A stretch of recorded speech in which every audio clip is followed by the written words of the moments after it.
22 carat gold வந்து 9,015 தாண்டிடுச்சு. அது நீங்கள் ஜிஎஸ்டி ஸ்டாம்பிங் சார்ஜ்லாம் போட்டிங்கன்னா மினிமம் 9,500க்கு இல்லாமல் 1 கிராம் தங்கம் வாங்க முடியாது. அண்ட் 24 கேரட் கோல்டு வெறும் ஸ்டாம்ப் ஜிஎஸ்டி போட்டாலே 10,000 தாண்டிடுச்சு. ஸோ நீங்கள் சொல்கிற 9,000 தாண்டதுக்கு பதிலாக ஆக்சுவலாக நீங்கள் நகை வாங்க போனீங்கன்னா 10,000 தாண்டிடுச்சு. இது உலகத்தில் சைனாக்கும் அமெரிக்காவுக்கும் இருக்கிற டென்ஷன்னால வருது. கோல்ட்மேன் சாக்ஸ் சொல்லுது இதுலேருந்து இன்னொரு 15% ஏறுறதுக்கு வாய்ப்பு இருக்கு.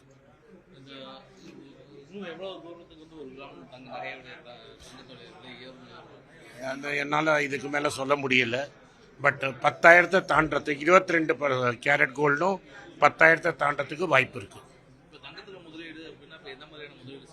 எப்போதுமே வந்து நீங்கள் எய்தர் தங்கமாக வாங்கி வைக்கிறது தான் பெஸ்ட்டு.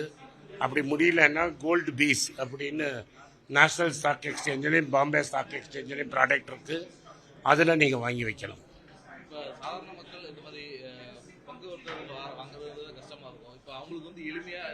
அதுக்கு தான் கோல்டு பீஸில் போட்டிங்கன்னா 100 ரூபாய்க்கு கம்மியாக வாங்கலாம். மில்லிகிராமில் வாங்கலாம்.